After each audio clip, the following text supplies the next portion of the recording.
Oh, sorry to interrupt. Could I just ask you one quick, small favour? Could you please subscribe to our channel? The bigger we can grow this online community, the more free online resources like this one we as a PAT can provide for you. Thanks so much. Howard, Kate from Village Vets, very pleased to have you join us here, our first ever PetsApp get-together for the PetsApp community. We just had a session on identifying the clinic's bottleneck and the theory of constraints. Any reflections on the session? Did I bore you senseless, or did it seem at all relevant to veterinary practice today? Yeah, no, not at all. It was really interesting. I think we've spoken before about how we have a continuous improvement process in our practice, and we get contributions from all of the team on little things that go wrong here and there. But I've never really looked at what the main bottleneck is and seen it from that angle. So listening to that today, and also reading the book that you recommended on it. The goal. The goal. The goal. It's an absolute classic. Yeah. I think you were saying it's slightly cheesy. It's a nice book in novel form, and Tolstoy he is not. But, and the audiobook's got a lot of music in the background and different voices going on. So maybe you get a bit cheesy. The proper book. And it's an interesting one because it's so tempting as a business owner, operator, to think that you do have lots of bottlenecks. You know, that just whatever's coming up, that's an issue for you to fix. Fixing anything, logically, should improve stuff, right? But it's the weakest link in your chain is what you need to spend your time to strengthen. If you strengthen anything else, then you're actually wasting time. Do you have a sense of, in your business, what that dependency would be, what that bottleneck would be? I think it changes on a regular basis. I would say for a period of time it's been the availability of vet time. It's been a real bottleneck in terms of how many consults are available in a day, how many patients we can fit into that, and we've got a lot of people wanting to see vets and not have the space. So that's something that we have worked on in terms of offloading some of that work to nurses, trying to streamline what we're doing within the practice. What you were saying, around getting nurses to be more involved, getting nurses to do nurses' jobs, and things that actually goes with their skill set. More than just thinking of them as people that are doing kennels and just taking some bloods. We've got them monitoring anaesthetics, we've got them doing X-rays. Actually trying to extricate some of that stuff from the vets. Was quite a hard thing. Get them to let go. Get them to let go. Overall control freaks. But actually, it's worked wonders because once they've let go of that and seen that the nurses can absolutely own all of that and do a fantastic job, they've suddenly become a lot freer. To do the things that they're really good at. So. But then the nurse times become a bottleneck. So you just. It's what keeps management geeks like me busy. Is chasing those bottlenecks. But it's interesting that you're saying that your bottleneck was the vets, and you didn't jump to hiring more vets. Like a lot of people right now are banging their head against the same brick wall, just trying to hire vets, and there aren't. We did try. Around. So there's that, and it's just not terribly productive. There are things we could do to try and mitigate that, but actually, in the 5 focusing steps that you have in the theory of constraints, elevating the constraint, hiring more of that constraint is the 4th of 5 steps. And what you're talking about is getting the most out of the constraint and subordinating everything else to that constraint. That's step 2 and 3, just after having identified your constraint. And it's interesting what you say about the vets not liking that process, because by addressing them as the bottleneck, you know what you do to them? You, for the first time, make them encounter other people as bottlenecks. So they're used to being the bottleneck. By having everything under my charge, I don't notice any bottlenecks. I am the bottleneck. Now you're telling me to let go, and suddenly I'm waiting for things. I'm waiting for people because I'm not the bottleneck anymore, and that doesn't feel right. Right. So it's an uncomfortable process if the bottleneck is a person. Which in this case, I guess it happens to be. So you address your bottleneck. A lot of it. It's interesting that the vet is the bottleneck. They spend a lot of your time thinking about what the nurses are doing. It's downstream of the bottleneck. And then downstream again, as Kate said, the nurses become the bottleneck. So we know that actually we've elevated the stuff that they can do. But actually, there are things that they shouldn't be doing. Because actually, it can be better done by someone else. So for sure, do we then offload some of their responsibilities to A&As? Or to admin. Or to admin people, board or whatever. Yeah. And actually just realising that we've probably got different jobs, incorrect jobs for people. Yeah. It's quite a realisation, because I think the veterinary model has previously been, well, nurses do this. Yeah. And vets do this. Mm-hmm. And actually, you don't have to assign yourself to that rule. So that's been really interesting. Yeah, and then you realise that when you come under strain, that when the system gets to capacity, that's when the bottlenecks start to show themselves, isn't it? Yeah, no, exactly that. But the interesting thing for me there is, we've said there's no point improving anything else but your constraint, but your bottleneck. But then you've said in solving for the bottleneck, you've improved a lot of other things. I bet you've increased the work satisfaction for the nursing professional, right?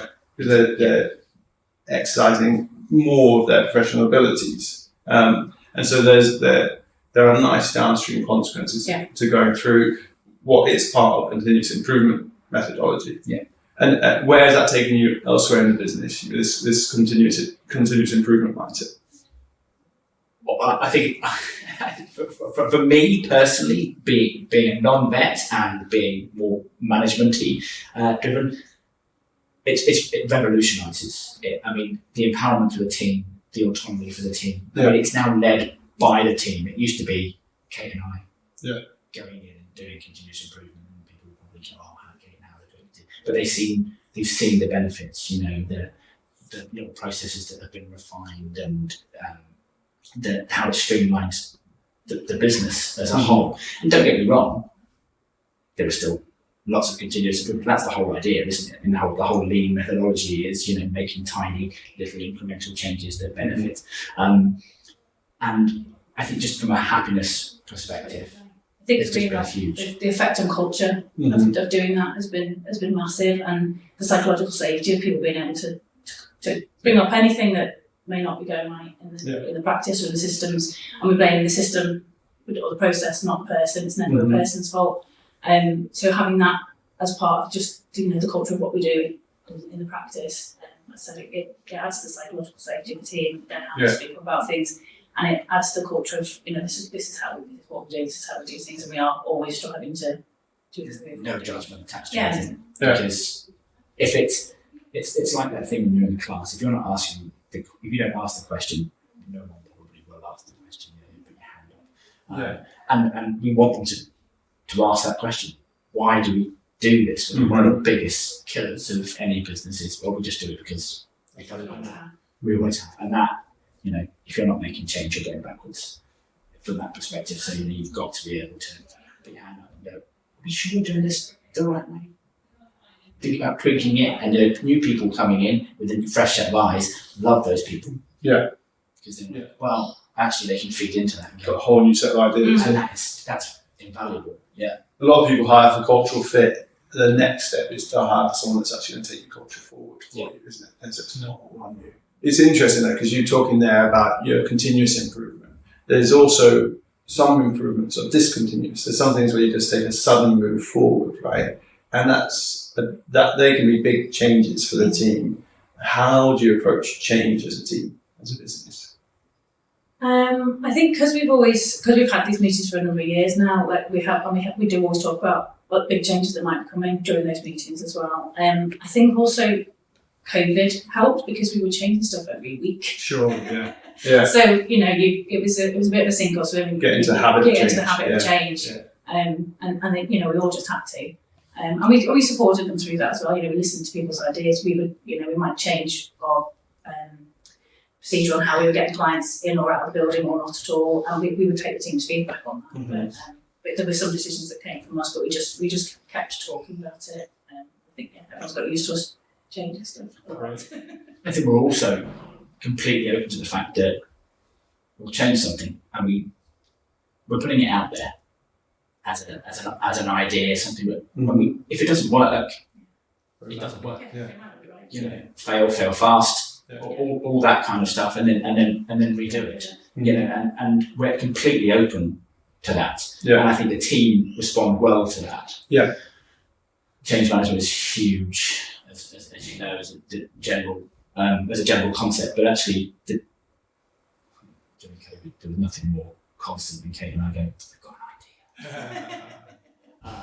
And everyone, this is this week's change. And it became a bit of a standing joke, but actually the team have responded really well to it. They've taken it on. Probably because of the way you socialise it. So I think that a lot of the time when you hear fear of change from a veterinary team, it's a socially acceptable. It's a euphemism for I'm scared of you inflicting more of your bad decisions on us. Right? It's a case of the owner of the practice has been to a veterinary conference, and what a shiny toy are they bringing back this time, and that we're all going to have to deal with, or quietly sort of shuffle off to a corner somewhere, never to be used again. Whereas with the process that you're taking, the team feel invested in the change, and they feel like they have an escape valve if it, okay, we've already accepted that this might not be the right decision, but let's give it a go, because some of the time it does work and it does improve our lives, and we do share in that improvement. Completely, and that's key, and that helps with the happiness. Yeah, I think overall, it's not like it's enforced change for change's sake. Yeah, we're putting it out there, putting it into the universe, whatever. We'll see how it floats. If it does, well, great. If it doesn't, we're happy to look at it. Yeah. It's so interesting, because what you said at the start, Howard, Kate, you were able to identify a bottleneck, and Howard, you said our bottleneck changes. And I think you're both right, because in theory constraints, if your bottleneck is changing all the time, it could be one or two things. You could be doing really badly or really well. Right? And it's so funny in business how often good and bad can actually look similar but feel so different. So if you've got a chaotic system, your bottleneck is changing faster than you can improve it. But if you're very good at identifying and fixing your bottleneck is also changing fast, right? And so it sounds like the way you're pursuing it is, yes, your bottleneck is changing fast, but that's only because you're good at identifying and going through this process of improvement. At least it's a good game. Yeah, exactly. Yeah, it is a good game, and the team are now involved in that. They get to be players in the game too. And that's a key thing from a team dynamic perspective. Is that they know they've got a say. They know they're autonomous, and they make the changes and they do it themselves. They don't need us. They don't need our approval to do that, because they run it. They then make the changes and see if it works. If it doesn't, they go, it didn't work, but actually, try this way. And we do that. And that's the good thing from our perspective, is we can be out of that and be completely and utterly okay with the fact that the team will take that forward. Because you set that goal. Yeah. And how does PetsApp fit into this process of continuous improvement, fit into how you look at your constraints and how you address them? No. PetsApp for me is imbued within the entirety of the systems that we have. It's huge. We've got 85% of our animals on it and clients on it, and using the templates has been huge from that document management, from being able to say to people, we'll send you out our pre-op notes. Kate's done pre-op and post-op videos, so we can send those out ahead of time. And it just streamlines that whole system. We've got, post-op communications, PDFs in them that are sent out every time someone comes into the practice and becomes a member of our practice. They get the register with PetsApp. These are things we want you to have to maximise our communication with you, and increase that bond. And it's made a huge change to the number of calls that we get, but also the client communication. I was going to say that I think when we took it on, reception was a big bottleneck. Yes. The number of calls that were coming in. It was quite early during COVID, and so everyone was at home staring at the pets. They bling you when they blinked at them differently. Yeah. So reception were completely overrun, and PetsApp made a massive difference at that point, because we could just then use that asynchronous chat. Our phones went down as well. We went live with it. So, but it was brilliant, because then everyone had to use PetsApp. It creates a dependency. Yeah, absolutely. So we got the receptionist got familiar with it. We got all the clients on it, and it really helped manage that influx. And now you've also had to move to vet time. Can you see how you could apply PetsApp in a way to relieve that constraint, to improve that constraint, to protect more of the vet's time? Are you able to use it in that way? We use it. The nurses and reception do a lot of triage through it. So there'll be stuff that the nurses deal with that comes in through PetsApp rather than it probably would have been a better. So it's part of the nurses doing the more nurse-specific professional utilisation. Yeah. And if they can't do it, then they pass it on to a vet. Yeah. And the vet, every single consult room, PetsApp is open, so the vet knows, and they're logged in. So they are engaged with it, but a lot of it is protecting them from things they don't need to do. Correct. Yeah. So you get 100 inquiries in, 95 of those we dealt with by the reception. Actually, better. I've looked at the statistic, and a receptionist and a nurse working together have a higher likelihood to monetize the interaction at a higher transaction value with better customer feedback than a vet interacting. Right? So where possible, let them do it. Exactly. But it takes, for 100 consults coming in, 95 of those are already sorted by the receptionist and the nurse. So you've got a very small percentage of ones that actually get through to a vet to be able to do that. And it's more appropriate by the time it gets to that. So it's not like a scattergun approach where it's just like receptionist gets something and just fires it off to a vet. We're not seeing those consults that are kind of when you've got a busy day and you end up seeing something that is up, it didn't need to be there. Well, it's important. It's important. If your vet time is constrained, then you've got to cherry pick the richest patient advocacy opportunities. Otherwise, you're letting patients down. And it's going to be better for your business by having the richest patient advocacy opportunities. It's what's so great about operating in the sector we operate in. It's all win-win-win. Seeing the patient that most needs to be seen is the best for the patient and best for your business and best for the team and best for the client. There's still a value in reassuring those owners that have Exactly. a concern about their pet that may seem trivial to us, but it's definitely not to them. But finding a way to do that makes the best use of the resources we've got in practice. And by providing that reassurance to them, you know that when it is important, they'll come back to you. If you're dismissive of them when it seems trivial to you, then when it is important, they're less likely to use that touch point, aren't they? Exactly that. Right, it sounds like you're doing fantastically well. Yeah, we push it. That's the idea. There's a lot of people that have talked to us said, we haven't really used X app or whatever because we've only got 10% of people on it. Well, you're not going to get everyone using it unless you start embedding it in things that you do on a day-to-day basis. I think it was the same when we started with PetsApp. It was going to be another thing for people to look at. Just one more thing, more thing for them to have to bother with on reception. But within a couple of weeks, they're like, best thing done. You got to see what's in it for me, right? And now they're thinking, we can use it for pre-op calls and post-op calls and checks. And another thing for the nurse to do is we'll book a PetsApp call. Mm-hmm. You don't need to come in a lot of times.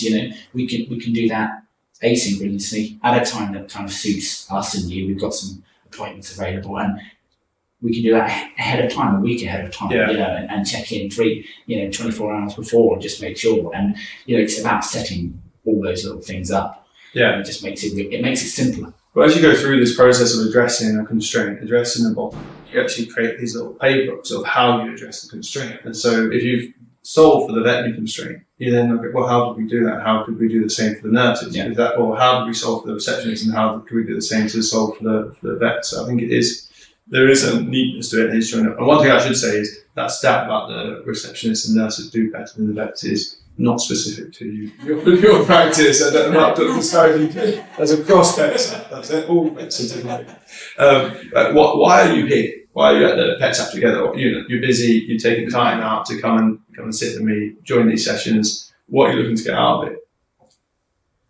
I think we're always open to learning new things and taking new tools back to particularly management and leadership-wise back to the business. That comes across strongly, for sure. I guess that's one of the main reasons. For me, I think, as I put on that LinkedIn post today, the user group and that kind of hive mentality and going in with an open mind. Like, we use it in a certain way, but other people could be using it in a completely different way. And that's like just being a sponge, getting a sense of what's going on with it. I think that's key, and actually having it in person as opposed to the Zooms or whatever. For sure. We've already had lots of little conversations last night. With people that were really enlightening and really interesting. And you don't get those kind of sidebar conversations in a Zoom. Not as easy. It's not as easy to do it, and it doesn't flow as well. So I already went to bed last night with a little list of ideas. That's awesome. That's awesome. 6% more bottlenecks. Chase them down.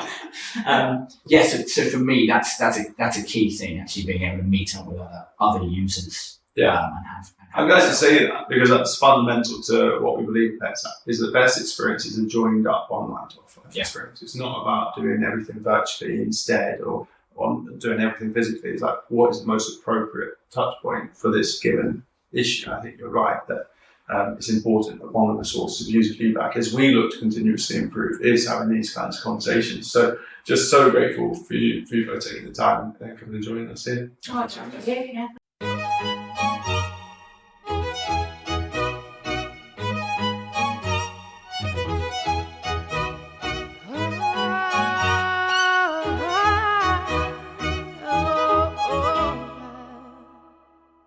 We're 1,000 miles from comfort. We have traveled land and sea. But as long as you are with me, there's no place I'd rather be. I would away forever, exalted in the sea. As long as I am with you, my heart continues to beat. With every step we take, Kyoto to the bay, strolling so casually. We're different and the same, gave you another name, switch up the batteries. If you gave me a chance, I would take it. It's a shot in the dark, but I'll make it. Knowing the little heart, you can't shame me. When I am with you, there's no place I'd rather be. No place I'd rather be. No place I'd rather be. No place I'd rather be. We set out on a mission to find our inner peace, make it everlasting, so nothing's incomplete. It's easy being with you, sacred simplicity. As long as we're together, there's no place I'd rather be. With every step we take, Kyoto to the bay, strolling so casually. At PetsApp, we help you reduce missed calls and save you time by making your client communications more efficient. But we can't achieve that unless we get you where your pet owners are.